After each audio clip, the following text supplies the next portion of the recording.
So we're back for series 2 of George Goes Dairy Farming. Today we're up on the Westmeath Longford border. I'm going to meet with the couple, Pat and Elaine Hickey. The system is simple. You know, it's great when your own family can get involved. Pat and Elaine are milking up here on 2 farms, one here and one in Roscommon. And I'm going to chat to Pat and Elaine and see how they managed to manage a family and 2 farms. It's a lot handier now to register the calves on herd app. Sure, it's exciting.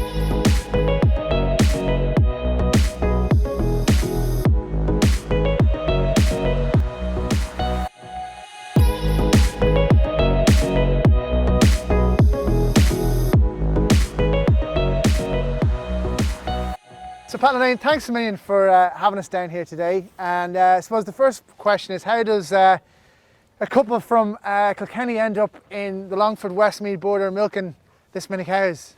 I suppose you have to go back, to 2003, 2004. I was farming in partnership at home with my brother. Myself and Elaine were going out. We were milking on an out farm, just, 2 miles from the home farm. But we were anxious to get going, I suppose. Quota was a constraint in Kilkenny. And this farm was advertised in 2005. There was a large quota attached to it. I suppose there's different times as regards finance with the bank. We applied and we were approved fairly rapidly, and we walked it, and we were lucky enough to buy it at auction. And maybe talk a little bit about your system. I mean, you were obviously used to a spring-based system in Kilkenny. Elaine, you're not. You're very much so a winter milk.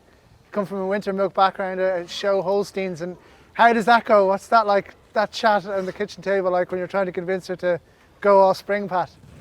I had never seen a system like that. I was just used to the winter milk and no other system. So it was interesting then when I found out that they were making money and making good money at that. So yeah, it was an eye-opener, but a very positive one, I have to say. And it's one that we value as a family, you know, to have those 2 months off, December and January, to enjoy, you know, and we look forward to it every year. One dairy herd is hard for anyone, but you have a second herd. That's a big undertaking, and especially Elaine, you're saying for family time and all. How do you manage 2 farms? How does that go? How does that work? It was very busy, and I suppose until we get it up and running. But what people don't understand, the system is simple. You know, like I see Elaine's family at home, and I suppose we've people in our discussion group that are in all year round. There is definitely a higher level of management required. So, you know, realistically, in fairness, we have very good staff in Roscommon now, so I don't have to be ever present there. In fairness, the lads are very, very good. They know what they're at. And in fairness, with modern technology, like all the collections are reported directly to my phone on the Evo app. We're using herd app now as well, so we can see exactly how many cows are being submitted. I chat to the lads if there's any major issue. But in fairness, the system is fairly simple. Keep the grass right, get the cows calved on time, get them out to grass. We don't force. Probably the one thing we've learned, George, to make the system a little bit easier is flexibility. So we wouldn't be wedded to the Chagas module that you have to get out to grass every day. We'd like to have the cows out grass as much as possible, but I'm not going out in the night now to bring in cows after 3 hours with a flashlight, so I don't insist on anybody else doing it. So if it's possible to get the cows out, they go out, and if it's possible that they stay out for the night, well then we let them out at night. So Pat, you're talking about managing the 2 farms, and you're saying how handy does herd app come in? Do you have your staff on it as well? Or? Yeah, the 3 lads below have access to it, so for AI, the breeding, the scanning, antibiotic treatments, that'll be all on it. But I suppose the big plus from our own point of view was like there'd be a good number of stock transferring back and forth. So we find it extremely handy. We would have been using the old ag food site, but that's a bit slower and more cumbersome. Yeah. And even confirming now, once the animals they move and it's confirmed straight away, I find it extremely handy now, yeah.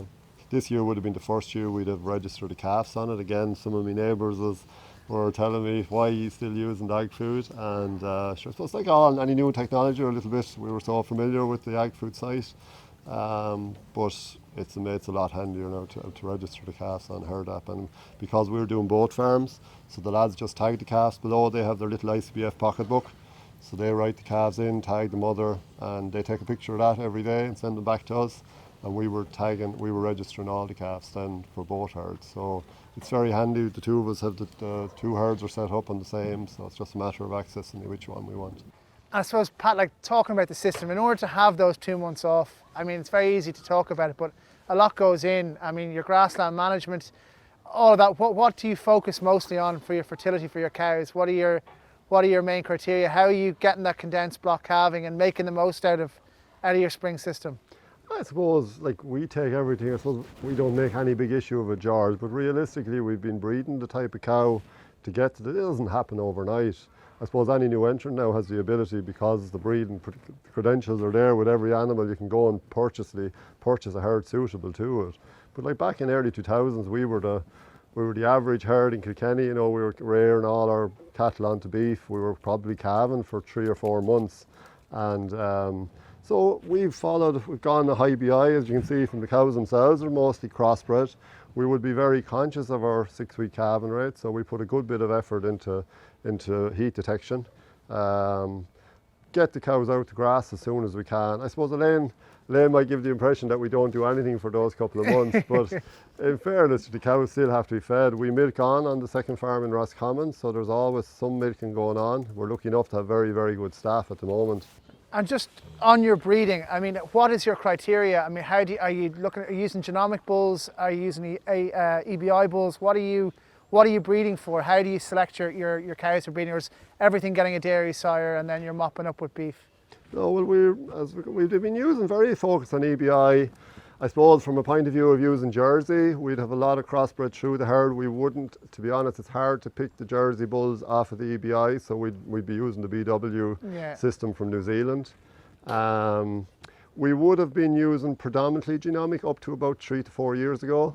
And I suppose we're seeing now bulls that we'd have used, like YAD, that we'd have used back the years. We're very happy with their stock and we're inclined to go back. We probably last year, I'd say we would have used 50-50 versus daughter proven versus genomics. What is your motivation? I mean, you must be very driven in the sense that, and both of you, in the sense that it's a family's a big undertaking, all these cows, 2 farms. Like, what's your motivation? What gets you going in the morning when you're milking cows? What's going through your head? What's the motivation? We just like what we're doing, George, you know, and it's a positive industry to be involved in at the moment. You know, dairying, I think, sure, it's exciting, and we were doing a little bit of building the last couple of weeks. Like, there's not too many days where it's the same thing going on. You know, there's a good variance of work through the year. Listen, there's been bad days, and there's days we've got out of the bed and you'd wonder what the hell are we doing up here, miles from home, especially when the twins. You know, I suppose that's the biggest thing we would have missed. I suppose maybe the family support to some degree, because we were both from big families and would be all fairly close, like. But no, in general, like, we've had massive positive experience, even from a point of view of the people we've met since we've moved up. You know, everybody talks about the land and the farms and the development, but the people we've got to meet and the friendships we've made since we've come up, like, you can't put a price on those, like. We enjoy it, George. We genuinely do enjoy what we're doing, and you know, it's great when your own family can get involved, and you know, there's always something different going on every day, and you know, something different to talk about, and it's great when you can involve your children in what you're doing, you know, and they can enjoy it as well, you know, so that's the beauty of it, really, I suppose. That's the joys. Well, guys, listen, thank you so much for having us up and taking time out of your evening and introducing us to your family, and all I can say is I wish you all the luck in the future. It's been lovely meeting you. Thank you. Thanks. You're welcome.